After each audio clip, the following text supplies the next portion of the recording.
আজকালকে যারা দুষ্টামের টিটকারি করেন, কিছু বললেই আলেমদেরকে দড়িতে ঝুলাইয়া মারবেন, এটা ঘুরে গেলেই দড়ি আপনার গলায় আটকা পড়ে যেতে পারে। কর্মকার গলা লাগাইছে দড়ি। কর্মকার মনে হয়েছিল আমার চাইতে আরো হালকা। গলায় যখন দড়ি দিছে তখন পায়ে দিয়ে বাইরে গেছে, গলায় আর আটকে না। দড়ি আর গলায় আটকে না, বাচ্চা গলায় ছেড়ে দে, ওর গলায় দড়ি আটকে না, ওটারে বেকসুর খালাস। স্যার তাহলে ফাঁসি, ফাঁসি অবশ্যই কার্যকর করবো। কেমনে করলেন? সবই তো খালাস দিলেন। আমার দেশে যার গর্দনা মুটা তার ফাঁসি খাইছে। এবার এই দেশ আলিম উলামার দেশ, পীর বুজুর্গের দেশ, ওলি আব্দালের দেশ, গৌস কুতুবের দেশ, মাদ্রাসা মসজিদের দেশ, আযান ইকামতের দেশ, কোরআন সুন্নাহর দেশ, ইসলামী আন্দোলনের কর্মীদের দেশ। এই দেশের ভিতরে কেউ যদি মাদ্রাসা মসজিদ কোরআন সুন্নাহ রাসূলের বিরুদ্ধে কথা বলে, এই দেশের যুবকেরা জিহ্বা টান দিয়ে কেটে ফেলবে, জিহ্বা কেটে ফেলবে। ঠিক কিনা জোরে কাও? আল্লাহু আকবার। জিন্দাবাদ জিন্দাবাদ। হুশিয়ার সাবধান, হুশিয়ার সাবধান। ওই দেশ জিন্দাবাদ। আমার বন্ধুগণ, কথায় কথায় কিছু হলেই বলে উল্টাপাল্টা বলবেন, ফাঁসি দিয়ে দিব, দাও। কিন্তু আল্লাহ যদি দড়িকে ঘুরাইয়া দেয়, তাহলে লাগতে চাইছিল আমার গলায়, লাগে যাইব আপনার গলায়। ঠিক বললাম না? তাহলে এটাও মনে করবেন মিথ্যা। তাহলে একটা ঘটনা শোনায় দিই 1-2 মিনিটে। কোরআনের না হাদিসের না ইতিহাস। কিসের ঘটনা? তারিখ থেকে বলছি। এই দুনিয়ার জমিনে একজন বড় আলেম ছিলেন, ওনার একজন ছাত্র ছিল। তারা দুজন মিলে গেছেন এক দেশে সফরে। কোথায় গেছে? এক দেশে গেছেন সফরে। যেই দেশে গিয়েছেন, ছাত্র গিয়ে দেখে এই দেশের সবকিছুর দাম কম। 10 টাকা 1 কেজি আপেল পাওয়া যায়, 10 টাকা আঙ্গুর পাওয়া যায়, 10 টাকা নাশপাতি, বেদানা, সব কিছুর দাম 10 টাকা। কেরোসিনের দাম 10 টাকা, পেট্রোল অকটেনের দামও 10 টাকা। হুজুর কয় বাপরে বাপ, যেই দেশে সবকিছুর দাম সমান, মনে হইতেছে এই দেশের আইন ভালো না। কথা বলল, যেই দেশে সবকিছুর দাম সমান, তাইলে ভালো মানুষের দাম আর খারাপ মানুষের দাম তো দেখতেছি সমান, তাহলে এই দেশের আইন কথা কন না কেন? ছাত্র কয় হুজুর আপনি মুরব্বী মানুষ, তো আপনি নিজের দেশে চলে যান। আমি ছাত্র মানুষ, সবকিছুর দাম যেহেতু কম, কিছু খাই একটু মুটা তো যাও। হুজুর বলতেছেন বাপ খাইতে পারো, কিন্তু আমার মন বলতেছে এই দেশের আইন ভালো না, কোন বিপদে পড়ে যাবে। যান যান খাই। ছাত্র সবকিছুর দাম কম পায়া খাইতেছে ইচ্ছে মতো। হঠাৎ করে এই দেশের বাদশা একটা বিল্ডিং বানাইছিলেন, বিশাল বড় বাড়ি। উদ্বোধনের দিনই ভাঙ্গে পড়ে গেছে। উদ্বোধনের দিন বাংলাদেশে মনে ভাঙতেছে না, বাংলাদেশে এদিকে বানায় তো এদিকে ভাঙ্গে যায়। ঠিক বললাম না? উদ্বোধন দেখা যায় ব্রিজ আছে কিন্তু রাস্তা নাই, মানুষ ব্রিজে মই দিয়ে উঠে। কেমন দেশে আছি আমার বন্ধুগণ। এদেশে বাদশা একটা বাড়ি বানাইছেন, তো বাড়িটা কি হয়েছে? ভেঙ্গে গেছে। বাদশা গরম, উদ্বোধনের আগে আমার বাড়ি ভেঙ্গে গেল। যে ইঞ্জিনিয়ার এই বাড়ি ড্রয়িং করেছে তার ফাঁসি। ইঞ্জিনিয়ারের খবর দিয়েছে, এই মেয়ে কি বাড়ি বানাইছো, বাড়ি ভেঙ্গে গেছে, তোমার ফাঁসি। ইঞ্জিনিয়ার কয় স্যার আমার কোনো দোষ নেই, আমি কাগজে কলমে শুধু ড্রয়িং করছি, বাস্তবে কিচ্ছু না, আমারে ফাঁসি দিয়ে লাভ নাই। কাজ করতেছো মিস্ত্রি, কাজ করছে ঠিকাদার, পরে আপনি ধরেন। ও ঠিক আছে, তুমি বেকসুর খালাস। খালাস ঠিকাদারে আনো, ঠিকাদার আনো। এই মিয়া উদ্বোধনের আগে বিল্ডিং ভেঙে গেছে, তোমার ফাঁসি। স্যার আমার কোনো দোষ নাই। কেন? স্যার কাজটা আমি রাখছি, কিন্তু একটা ইটেও কাজ করি নাই, কাজ করছে মিস্ত্রি। ফাঁসি দিলে এরে দেন, আমি জিন্দেগি তো কাজ কামে হাত দিই নাই। থ্যাংক ইউ, ডাইরেক্ট সোজা কথা কইছো, খালাস। দেখতেছেন কেমনে খালাস পায়। তাহলে এখন কি কয় মেস্ত্রি আনো, মেস্ত্রি আনো, আমার বিল্ডিং ভেঙে গেছে, তোমার ফাঁসি। মেস্ত্রি কো স্যার সরি, আমার কোনো দোষ নাই, আমি প্রতিদিন এক ইটের উপরে আরেক ইট লাগাইয়া জয়েন্ট দেই, এটা আমার দায়িত্ব। কিন্তু যেই যুগালি মশলামাতি মিলাইছিল অমন একটু নরম করে দিছে, এই জন্য বিল্ডিং ভেঙে গেছে। আর বাংলাদেশে তো ধাক্কা দিয়ে বিল্ডিং ফেলায় দেয়। থ্যাংক ইউ, তুমি শুদ্ধ কথা বলছো, এই যুগালির কারণে বিল্ডিং ভাঙছে। তুমি খালাস, যুগালির আনো, যুগালিরে ধরে আনছে, কাই আমার বিল্ডিং ভাঙছে, তোর ফাঁসি। স্যার আমারে কোনো দিবেন? তুই কেমনে কি করলে? স্যার আমার কোনো দোষ নেই, আমি প্রতিদিনের মতো এইভাবে পানি দিয়া, বালু দিয়া, সিমেন্ট দিয়া, পাথর দিয়া মশলা বানাইতেছিলাম। এমন সময় আমার হাতে ছিল 50 লিটার ওজনের একটা বালতি। আপনার বাড়িতে একটা হাতি আছে, হাতির চালক একজন মাহুত আছে, হাতির গলায় একটা ঘুঙ্গুর আছে। মাহুত হাতি নিয়ে আমার সামন দিয়ে যাইতেছিল। ও বেচারা করলো কি জানেন? আমার কাছে আইসা হাতির পিঠে দিছে আচ্ছা মতো এক বাড়ি। হাতি মারছে লাফ, ওর গলায় যে ঘুঙ্গুর ছিল আওয়াজ হয়েছে অনেক বড়। আমি কইছি মনে হয় ইসরাফিলের সিংহে ফুক দিছে। এই ভয়ে আমার হাত থেকে বালতি পড়ে গেছে, পানি বেশি পড়ছে, মশলা নরম হয়েছে, বিল্ডিং ভাঙছে। আমার কোনো দোষ নাই, মারলেই মাহুতরে পিটান। থ্যাংক ইউ, তুমি খালাস। মাহুতের ফাঁসি, মাহুতরে আনা হয়েছে। এই মিয়া আমার বিল্ডিং ভাঙছে, তোমার ফাঁসি। স্যার আমি তো হাতি রাখি, বিল্ডিং এর সাথে আমার কোনো সম্পর্ক নাই। থাক আর না থাক, তোর ফাঁসি। স্যার ফাঁসি যখন দিবেন তাহলে শুনেন, আমার কোনো দোষ নাই, আমি প্রতিদিন তো হাতির এইভাবে পিটাই, আমি তো মারি। কিন্তু যে কর্মকার হাতির গলায় ঘুঙ্গুর দিছে না, ও আওয়াজটা একটু বাড়াইয়া দিছে। আস্তে মারলে জুড়ে হয়, তো আমি তো আস্তে মারলাম, ও জুড়ে আওয়াজ দিছে। ফাঁসি দিলে কর্মকারে দেন, ও কেন এত সাউন্ড বেশি দিছে? থ্যাংক ইউ, তুমিও খালাস। দেখতেছেন না কেমন খালাস চলতেছে? কর্মকারে ডাকা হয়েছে। কর্মকাররা যখন ডাকছে, কর্মকার মনে করছে বাদশা যেহেতু ডাকছে, মাল পানি কিছু দিব। এক দৌড়ে বাদশার বাড়িতে, বাদশাকে আসো, আসো কাছাকাছি আসো, তোমার ফাঁসি। কোমা আমি তো কোনো খারাপ কাজ করি নাই, কি করছো কি করছো না জানি না, আমার বিল্ডিং ভেঙে গেছে, তোমার ফাঁসি। স্যার আমি তো বিল্ডিং দেখিও নাই। দেখ আর না দেখ, তোর ফাঁসি। আমার দোষ কি? দোষ ঘুঙ্গুরে আওয়াজ বেশি দিছস। আওয়াজ দিলে কি বিল্ডিং ভেঙে যায়? এত কিছু বুঝি না, ফাঁসি তো। কর্মকার দিবেনি যখন ফাঁসি, তেলে দিয়েই দেন। কর্মকার গলা লাগাইছে দড়ি। কর্মকার মনে হয়েছিল আমার চাইতে আরো হালকা। গলায় যখন দড়ি দিছে তখন পায়ে দিয়ে বাইরে গেছে, গলায় আর আটকে না। দড়ি আর গলায় আটকে না, বাচ্চা গলায় ছেড়ে দে, ওর গলায় দড়ি আটকে না, ওটারে বেকসুর খালাস। স্যার তাহলে ফাঁসি? ফাঁসি অবশ্যই কার্যকর করবো।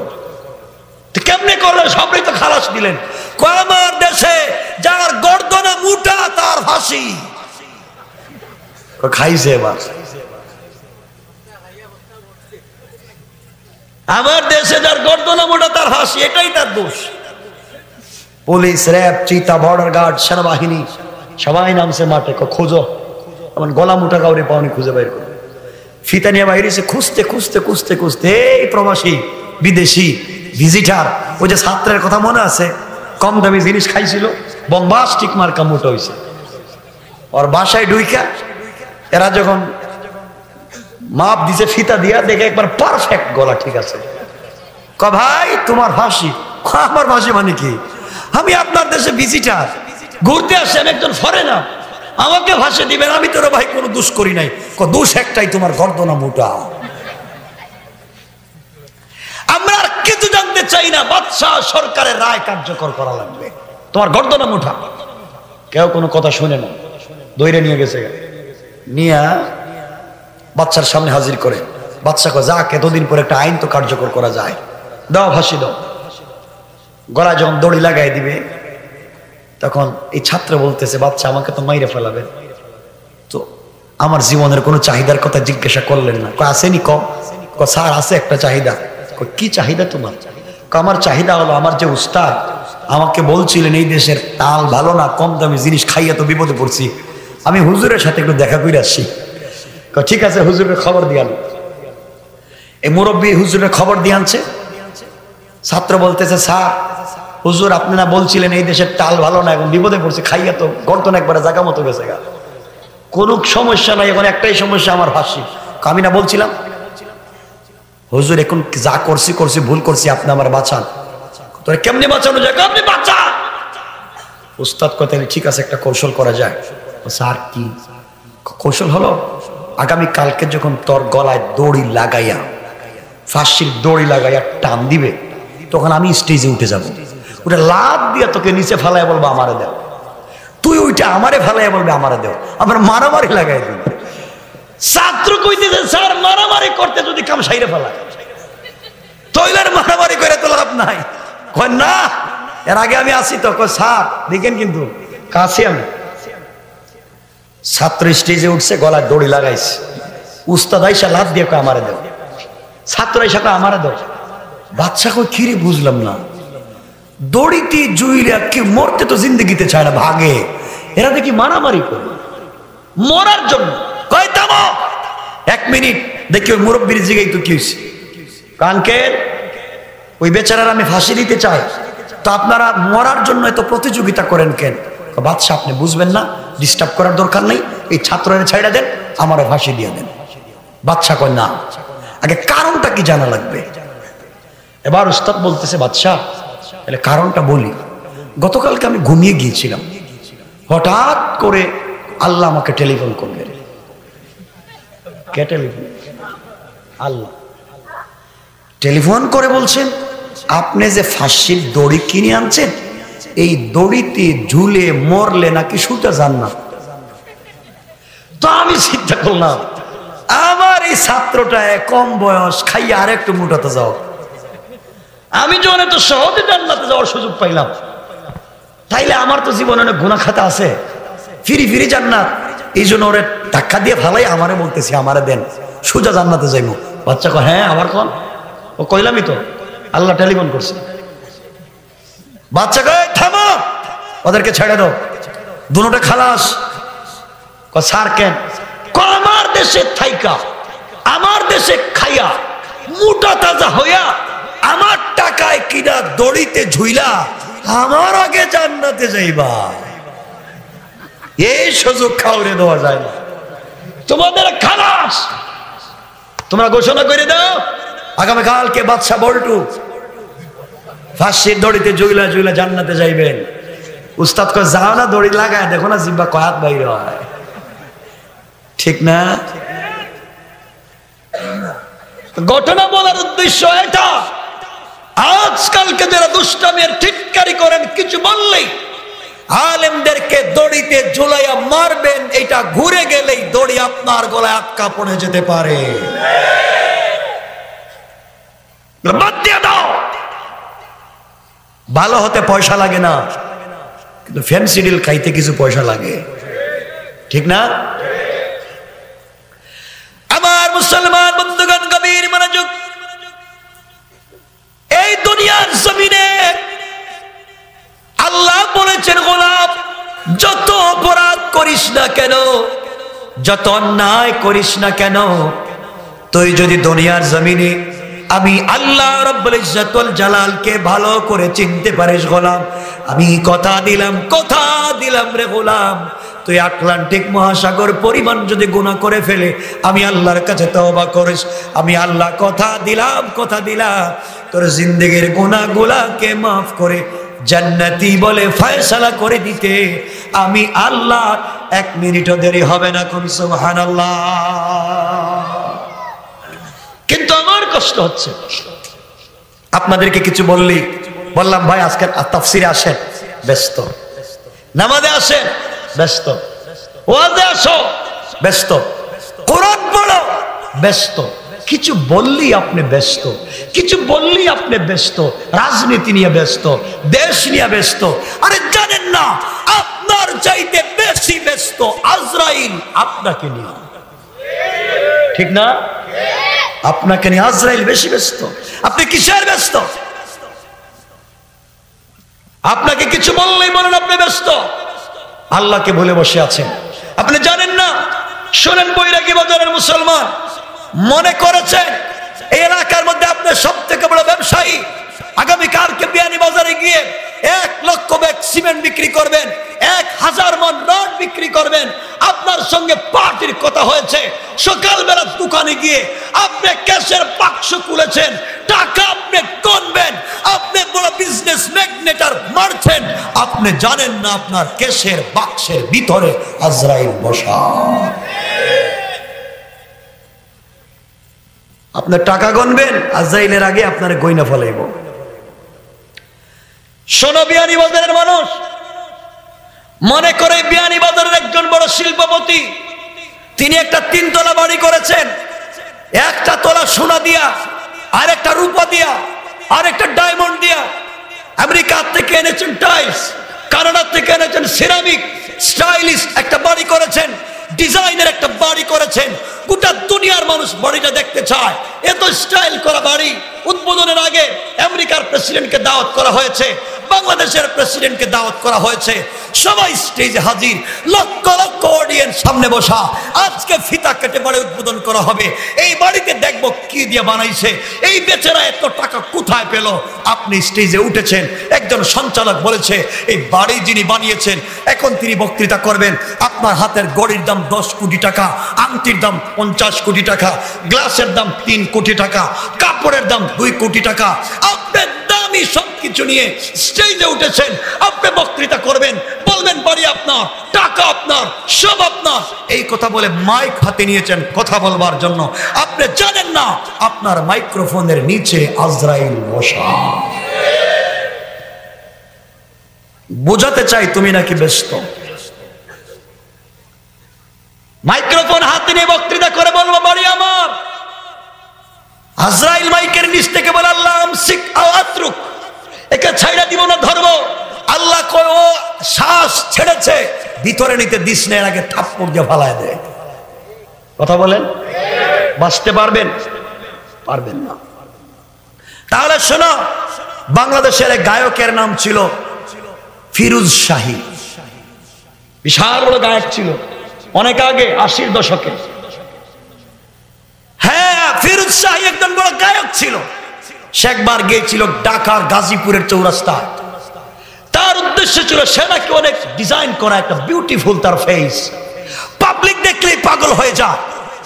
এই ফিরোজ শাহী চৌরাস্তায় গিয়েছিল, তার উদ্দেশ্য ছিল আমি চৌরাস্তায় গাবো, গোটা গাজীপুর বাসীকে গাওয়াবো, আমি নাচবো, গোটা গাজীপুরের যুবক যুবতীকে নাচাবো, আমি উন্মাদ হব, গাজীপুরের যুবক যুবতীকে উন্মাদ করব। লক্ষ লক্ষ যুবক যুবতী সামনে বসা। ফিরোজ শাহী স্টেজে উঠেছে, করতালির অভাব নাই। স্টেজে উঠে মাইক্রোফোন হাতে নিয়ে গানের টান দিয়ে বলেছে 1 মিনিটের নাই ভরসা। গানে যখন টান দিয়েছে, ফিরোজ শাহী জানে না তার মাইক্রোফোনের নিচে আজরাইল বসা। আজরাইল কয় আল্লাহ, ও বলছে 1 মিনিটের নাই ভরসা, শ্বাসটা ছাড়ছে, ওটা কি ভিতরে নিতে দিমু? আল্লাহ কয় দিস না, ধর। ফালাই দিছে, শেষ। তো আপনি যে আজকে ঘুমাবেন, কালকে যে ঘুম থেকে উঠবেন, বলছে কে আপনাকে? কে বলেছে? কত যুবক রাত্রে ঘুমায় আর উঠে না, কত যুবক বিয়ের সাজে সাজে গোসলের জন্য ওয়াশরুমে ঢুকে তো আর বের হয় না।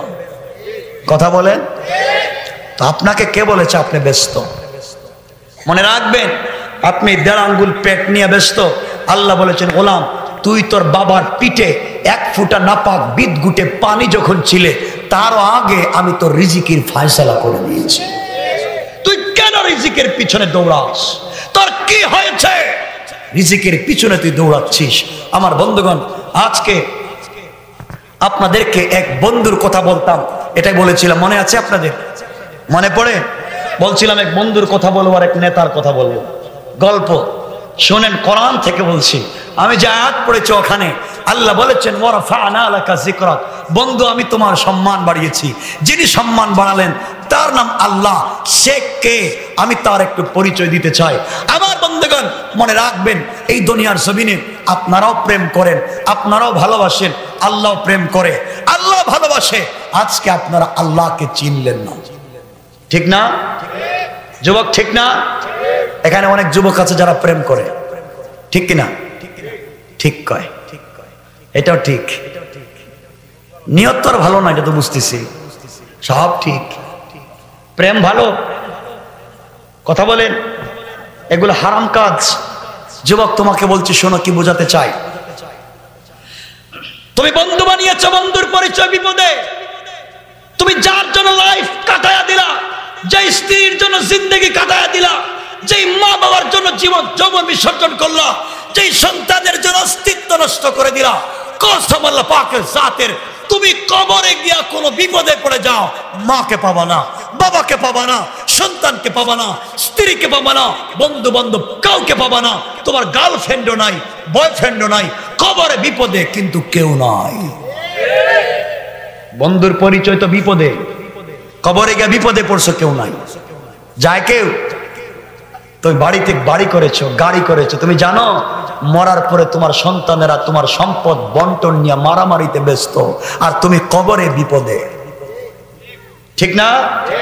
ভুল জায়গায় প্রেম করেছো। যুবক শোনো, যুবকের আজকালকে আমি কি বুঝাবো, ভুল জায়গায় কি করেছো বুঝো, মনোযোগ দিয়ে যুবক। ভুল জায়গায় প্রেম করেছো। আজকে যারা প্রেম করে, তারা প্রেম করার পরে একাকিত্বে, নিবৃতে, অন্ধকারে কথা বলতে চায়, পার্সোনালিটি বজায় করে যে আমি যার সাথে প্রেম করি ওটা যেন পৃথিবীর কেউ না জানে, ও জানে আমি জানি, ও আমাকে ছাড়া বাঁচবে না, আমি তাকে ছাড়া বাঁচবো না। এই জন্য গাছের গোড়ায় গোড়ায় আর পার্কে জুড়ায় জুড়ায়, ঠিক না? যে আমি জানি আর কেউ জানবে না। রাত্রবেলা মা ঘুমিয়ে যায়, বাবা ঘুমিয়ে যায়, সন্তান ছাদে উঠে যায়, সিঁড়ির কর্নারে চলে যায়, অথবা সে কম্বলের নিচে হেডফোন কানে লাগায়া, ব্লুটুথ কানে লাগাইয়া তার গার্লফ্রেন্ড আর বয়ফ্রেন্ডের সঙ্গে কথা বলে, রাত শেষ হয়ে যায়, তার কথা বলা শেষ হয় না।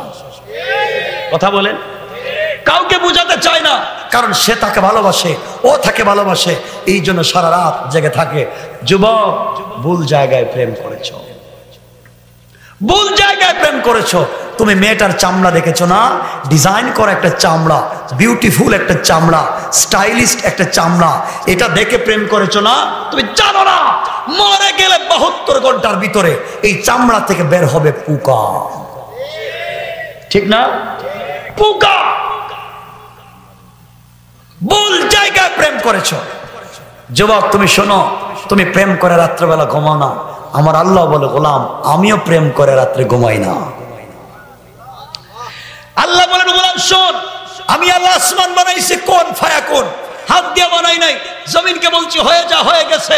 লৌহ কলম আরশ কুরসি জান্নাত জাহান্নাম হয়ে যা, হয়ে গেছে। হাত লাগাই নাই। জিন্নাত হয়ে যা, হয়ে গেছে। ফেরেশতা হয়ে যা, হয়ে গেছে। হাত লাগাই নাই, কিন্তু গোলাম তোকে বানাইছি আমার হাত দিয়া, তাকে আমার হাত দিয়ে বানাইছি, এজন্য তোর প্রতি আমার দিলের টান দরদ আছে।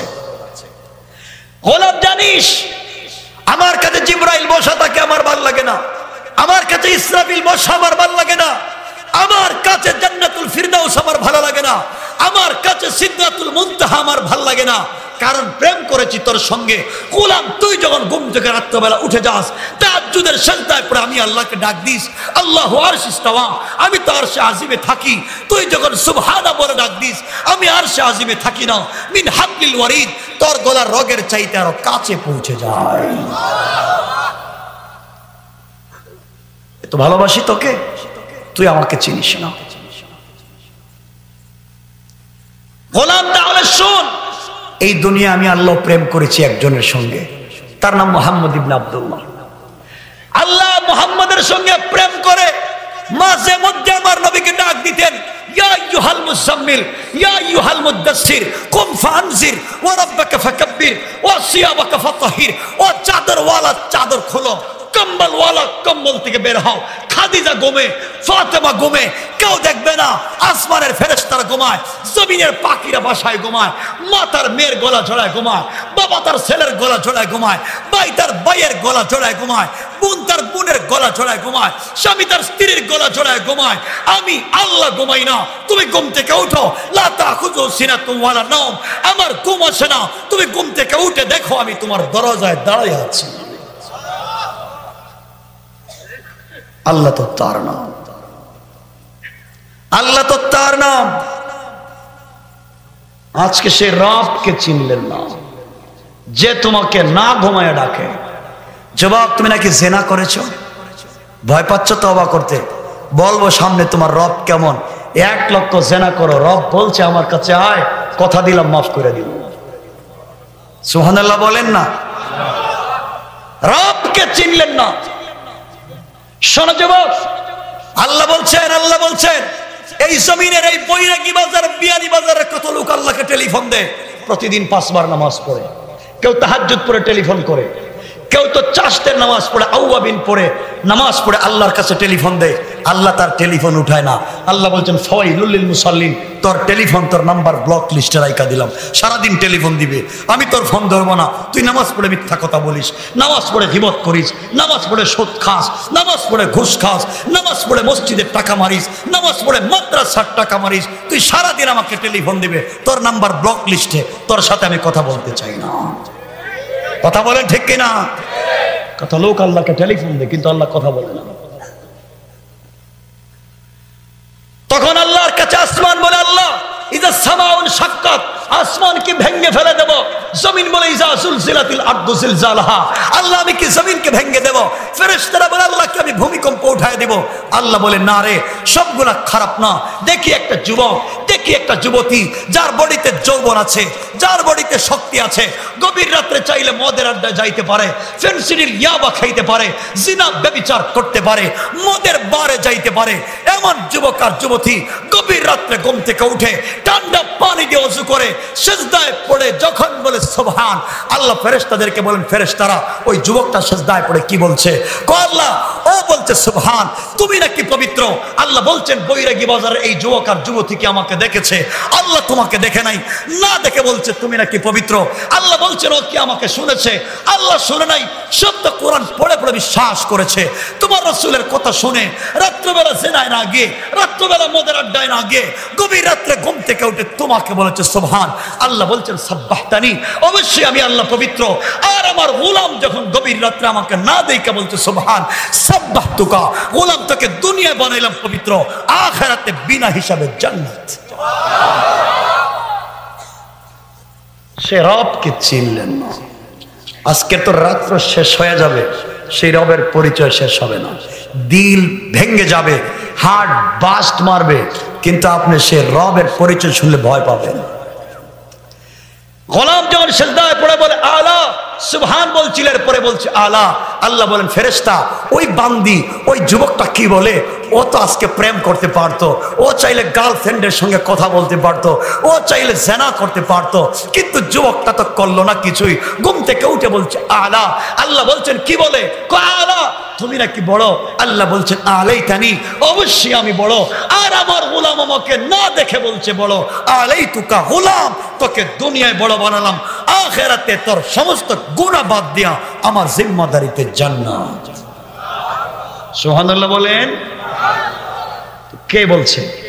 এই জন্য আমার আল্লাহ মাঝে মধ্যে আফসোস করে বলছেন, ইয়া আইয়ুহাল ইনসান মা গাররাকা বিরাব্বিকাল কারীম, এই মানুষ তোর কি হয়েছে?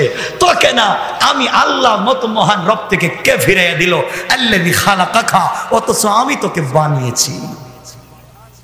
সুবহানাল্লাহ বলেন। রবকে চিনলেন না, রবকে চিনেন না। আল্লাহ বলছেন গোলাম তুই কি চাইবে? একটা বাড়ি, একটা গাড়ি চাইবে, একটা সুন্দর নারী চাইবে, এর চাইতে তো বেশি কিছু না। আমার কাছে চা, চাইতে দেরি হবে, আমি আল্লাহ দিতে দেরি হবে না। আমার কথাগুলো শুনেন, কষ্ট হচ্ছে আপনাদের?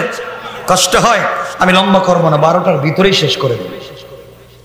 12টার পরে খিলাফে সুন্নাহ কথাও বলবো না, সংক্ষেপ করে দেব, কিন্তু আলোচনা অনেক লম্বা। যুবক তোমাকে বুঝাতে চাই তোমার রব কেমন দয়ালু তুমি জানো না। শোনো, তারিখে ইবনে জারির তাবারিতে লিখে বনি ইসরাইল এক মহিলা ছিল যে প্রত্যেকটা রাত্রে কমপক্ষে 200 যুবকের সঙ্গে জেনা করত। খুব চরিত্রবান না খারাপ? কথা বলেন না কেন? খারাপ, শুধু খারাপ না জঘন্য? জঘন্য। যে প্রত্যেক রাত্র 200টা ছেলের সঙ্গে জেনা করত টাকার বিনিময়ে। যে কারো সামনে কাপড় খুলতে ভয় পাইতো না, লজ্জা করতো না। এই মেয়েটা গভীর রাত্রে জেনা করে 200 যুবকের চরিত্র নষ্ট করে। সকালবেলা যখন বাড়ির দিকে যায়, রাস্তায় গিয়ে দেখে আল্লাহর একটা কুত্তা সৃষ্টি, নিকৃষ্ট একটা কুকুর জিহ্বা বের করে বসে আছে, পানি পান করতে পারতেছে না কূপের নিচে। মেয়েটা চিন্তা করে, কত যুবকের সামনে তো কাপড় খুলে নিজের চরিত্র নষ্ট করলাম, লাইফকে বিক্রি করলাম, একটা কুকুর পানি পান করতে পারতেছে না, আজকে কুকুরের জন্য শরীরের ওড়নাটা খুইলা একটু মানবতা দেখায়। মেয়েটা শরীর থেকে শুধু ওড়না খুলছে, জুতার সঙ্গে বাঁধছে, কূপের নিচে ছাইড়া দিছে, এক জুতা পানি উঠায়া কুকুরের মুখে দিয়ে দিছে। কুকুর পানি পান করে আসমানের দিকে তাকায় আছে। আল্লাহ বলছেন, এই জিনাকার নারী, তুই তো আজকে রাত্র 200 যুবকের চরিত্র নষ্ট করলে, রাস্তায় এসে সারা জিন্দগি কাপড় খুলে চরিত্র গেল, আর আজকে উড়নাটা খুইলা আমার একটা কুত্তা সৃষ্টির জীবন বাঁচায় দিলে, আমি তোর উপরে খুশি হয়ে তোর গোটা জিন্দগির গুনাহ মাফ করে দিলাম। আল্লাহ কেমন দয়ালু, সে আল্লাহকে আপনি চিনেন না। বনি ইসরাইলের এক যুবক, আগেকার বনি ইসরাইলের যুবকেরা যদি জেনা করে ধরা পড়তো, গ্রাম থেকে বের করে দেওয়া হতো। মুসা আলাইহিস সালামের জামানায় যুবক রাত্রে জিনা করেছে, ধরা পড়ে গেছে, বনি ইসরাইল এবং মুসা ধইরা পিটাইয়া গ্রাম থেকে বের করে দিয়েছে। গ্রামের বাহিরে জঙ্গলে গিয়ে যুবকটা কাঁদতেছে, 1 সপ্তাহ খাবার নাই, পানি নাই, কেউ দেখতেও যায় না জঙ্গলে, যুবক জঙ্গল থেকে বের হতে পারে না। এইভাবে যখন জিন্দেগি কাটায় দিলাম, সাকারাতের সময় চলে এসেছে। যুবক জঙ্গলের ভিতরে ডান দিকে তাকায়া দেখে কেউ নাই, বাম দিকে তাকায়া দেখে তার আত্মীয় স্বজন, সন্তান, স্ত্রী কেউ নাই, পিছনের দিকে তাকায়া দেখে কেউ নাই, সামনের দিকে তাকায়া দেখে চলার পথে অনেক বন্ধু ছিল, কেউ নাই। সাকারাতের সময় কেউ তার পাশে যখন নাই, এই জেনাকার যুবক নিরুপায় হয়ে আসমানের দিকে 2টা হাত উঠায়া বলছে, আল্লাহ তাআলা, আমি তো গুনাহগার, তোমার নাম তো আজিজুল গফফার। আয় আল্লাহ, গুনাহ করেছি, অপরাধ করেছি, অন্যায় করে জিন্দেগি নষ্ট করে দিয়েছি, বুঝতে পেরেছি এই মুহূর্তে তুমি ছাড়া কেউ না। কথা দিলাম যদি বেঁচে যাই অপরাধ করব না, আর যদি মরে যাই কালেমার সঙ্গে পৃথিবী থেকে যেতে চাই। সকল অপরাধের জন্য তোমার কাছে ক্ষমা চাই, যাদের জন্য দুনিয়ার জমিনে তো অপরাধ করলাম, আজ আমার সন্তান, আমার মা বাবা, বন্ধু বান্ধব কেউ নাই। আয় আল্লাহ, তোমার কুদরতের পা জড়ায়া ধরলাম, সিজদায় পড়ে গিয়ে বনি ইসরাইলের যুবক যখন গভীর রাত্রে কান্না করে আল্লাহ ডেকে ডেকে বলতে লাগলেন, গোলাম তুই মাথা উঠায় দে, আর কান্না করতে হবে না, তোর এই চোখের পানির দাম আমি আল্লাহর কাছে বেশি। যুবক, তোর জিন্দেগির গুনাহগুলোকে মাফ করে দিলাম, আর এই মুহূর্তে যদি মরে যাস হিসাব নাই, বিনা হিসাবে জান্নাত দিয়ে দিলাম। কান সুবহানাল্লাহ। কেমন যুবক মরে গেছে, রাত্রবেলা গভীর কষ্ট হচ্ছে, আপনাদের কষ্ট হয়? মরে গেছে যুবক। আল্লাহ মুসার কাছে ওয়াহি পাঠাইছেন রাত্রবেলা। মুসা ঘুম থেকে উঠছেন, আল্লাহ তুমি কোনোদিন আমারে রাত্রে ডাকো না, আজকে হঠাৎ করে রাত্রে ডাকছো কেন? আল্লাহ বলছেন, মুসা তুই জানিস না, আজকে আমার এক পাগলা গোলাম আল্লাহর ওলি মইরা গেছে। সুবহানাল্লাহ বলতে লজ্জা হচ্ছে? আমার এক ওলি মইরা গেছে। আল্লাহ, আমার চাইতেও দামি? অবশ্যই দামি, তোমার চাইতেও দামি। তোমাকে নবুয়ত দিয়েছি আর তাকে মাফ করে জান্নাত দিয়েছি। আল্লাহ কই মরছে তোমার ওলিটা? জঙ্গলে। যাও মুসা, কাফন দাফনের ব্যবস্থা করো। মুসা বলছেন আল্লাহ তোমার ওলি মরছে জঙ্গলে, আমি কাফন দাফনের ব্যবস্থা করব বনি ইসরাইল নিয়ে।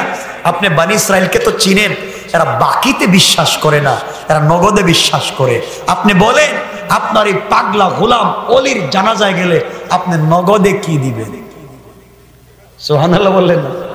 বনি ইসরাইল তো নগদে কি দিবেন বলেন? আল্লাহর তো জুস উঠে গেছে। আল্লাহ বলছেন মুসা তাহলে কথা দিলাম আমার এই ওলির জানাজায় যারা হাজির সবাইকে মাফ। চিৎকার করে বলেন না সুবহানাল্লাহ। মুসা তো বনি ইসরাইলদের খবর দিয়েছেন, সবাই পাগলের মতো ঘুম থেকে উঠছে, ওটা দৌড় জঙ্গলে। জঙ্গলে গিয়া দেখে 2 সপ্তাহ আগে জেনার অপরাধে যেই যুবককে পিটাইয়া গ্রাম থেকে বাহির করছে এই যুবক মরে গেছে। বনি ইসরাইল বলে মুসা আর কত আমাদের সঙ্গে ধোঁকাবাজি করবা? ময়দানে তিহে জিন্দেগি কাটাইয়া ঘুরাইছো, আজকে বলছো অলি মরছে আর আমরা দেখতেছি বাটপার জিনাকার যুবক মরছে। তোমার কি মাথা খারাপ? মুসা ইসলাম চোখের পানি ছেড়ে দিয়েছেন। বাস্তব তো 2 সপ্তাহ আগে ওরাই তো পিটাইয়া গ্রাম থেকে বাইর করলাম, ও আবার অলি হয় কেমনি? আল্লাহকে বলছেন আল্লাহ কিছু তো বুঝলাম না, তুমি বললা অলি আর আমি দেখি এটা তো জিনাকার। আল্লাহ বলছেন মুসা তোমার কাছে জিনাকার হতে পারে, জিনা করেছিল সে হচ্ছে আমার বান্দা আর আমি হচ্ছি তার মাবুদ, সেটা আমার ব্যাপার আর তার ব্যাপার। বান্দা সারা জিন্দেগি গুনাহ কইরা সাকারাতের আগে যখন তওবা করছে তখন ও বান্দা থাকে নাই, আমার বন্ধু হয়ে গেছে বন্ধু। আল্লাহু আকবার বলেন, মাফ করে দিস। বুঝতে পারছেন আল্লাহকে? বুঝতে পারেন আল্লাহকে?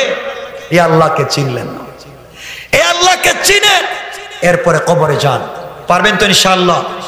সবাই বলেন ইনশাআল্লাহ। আমার মুসলমান বন্ধুগণ চলার প্রতি ওই আল্লাহকে যদি চিনতে পারেন, আল্লাহ বলেছেন গোলাম রে গোটা জিন্দেগি ভর গুনাহ করে ফেলেছিস, ইন্তেকালের আগে যদি আমি আল্লাহকে চিনতে পারিস, গভীর রাত্রে চোখের পানি ছেড়ে আমি আল্লাহর কাছে তওবা করতে পারিস, আমি আল্লাহ কথা দিলাম রে গোলাম, কথা দিলাম তুই ইন্তেকাল করবে তওবার সঙ্গে আর আমি আল্লাহ তোর হিসাব না করে জান্নাতের ফয়সালা করে দিলাম। কান সুবহানাল্লাহ।